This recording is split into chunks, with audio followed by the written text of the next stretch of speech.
Marguerite. Spent the last couple of weeks working on this artillery battery from my French, but I've only just just getting around to the opportunity to record a video for it. So these are this battery is the 20th company from the 6th Foot Artillery Regiment at the part of 1st Division at Waterloo, and as per the sort of foot artillery standard at that time, comprised of six pounders and 2 5.5-inch howitzers. I think most rule sets sort of generally at least half the artillery. So we've got the 3 6-pounders and the howitzer here at the end.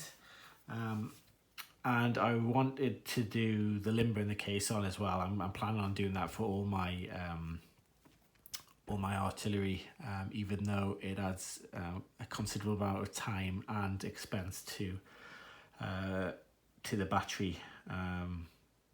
I think it's worth it overall. I really enjoyed sort of putting this all together, and I think it looks quite a stack on the table. I thought these guys were going to be fairly quick since they're all in blue.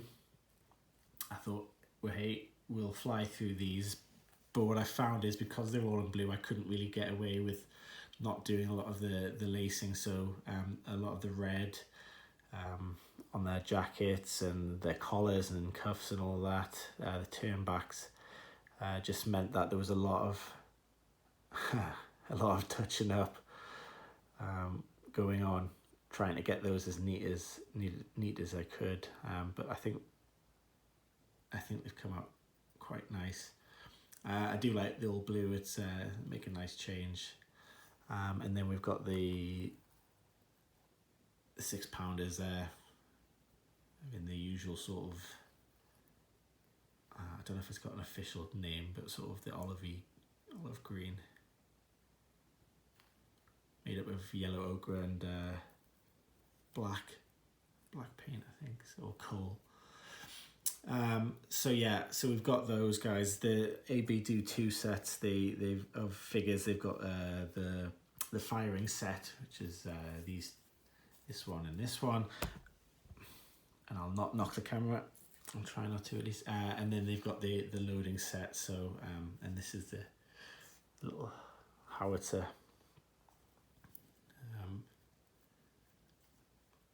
I'm pleased with how these came out, and we got there in the end with the red lace and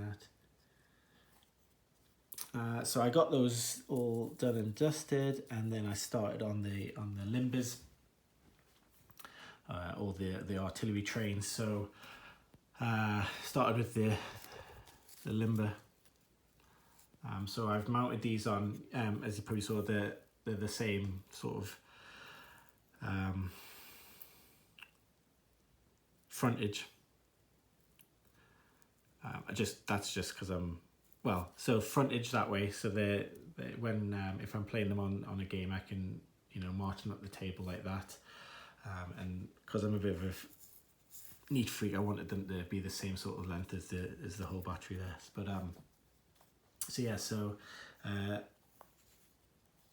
the limber is this one, and I've got a 6-pounder on the end, but I haven't glued that on, so I can take that off once the battery is deployed or unlimbered.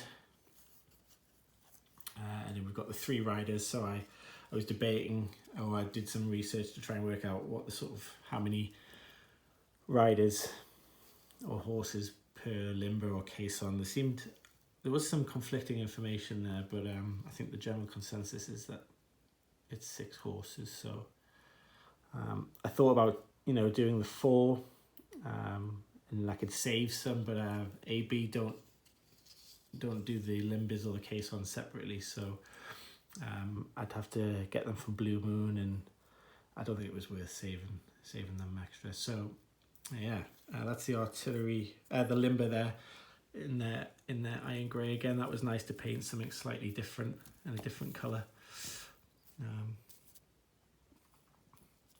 Of course, the artillery trained and that were all just non-professionals initially, which meant they weren't quite as, you know, desperate to stay with their guys or pull guns into dangerous situations. So I think Napoleon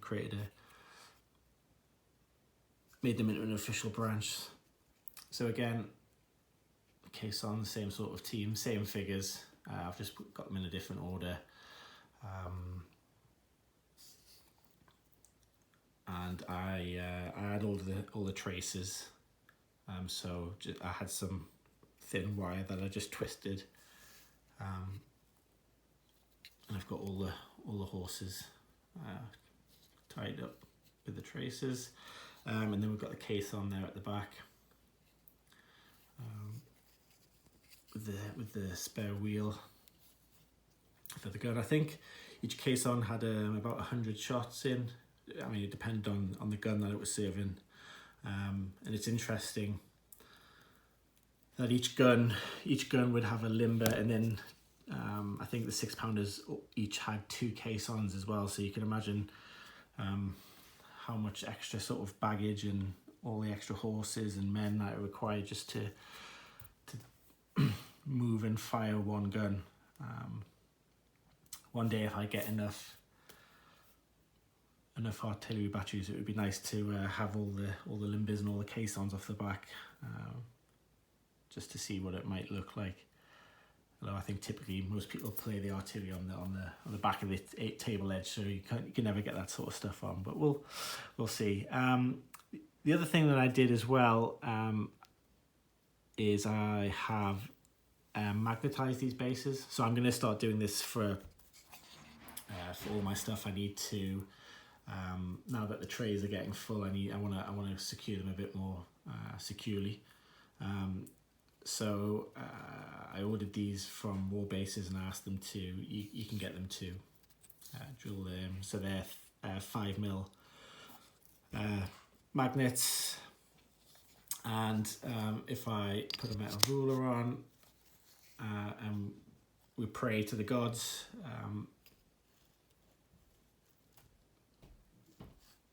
that works quite nicely. I'm quite pleased with that. There is quite a considerable amount of weight actually on these bases with the 6 horses and the caisson. So I wasn't sure if that was going to work, and I've obviously done the same with the gun crews. So all the bases from now on, I'll get the magnet holes pre-done, and then anything existing I can just drill a 5mm hole into the bottom of it and drop the magnet in. So anyway, that is it for now. I think I'm probably going to be a dirty cop-out and call this as my entry for the Wargamers Anonymous challenge this month. I couldn't believe it when it was artillery after I'd spent a few weeks painting all this up. I might get around to doing something else. I have got obviously a British battery that I could look at. Could look at maybe doing something out from another piece, another time period or setting. But I've got the Samurai Spirit to do, and I'm also doing the L'Orient challenge with the guys. So it's going to be a bit tight this month, I think. But we'll see what happens. If not, I'll just fall on this and we can all just moan at us for that. But anyway, cheers for now, guys. Take care, and we'll speak later. Bye bye.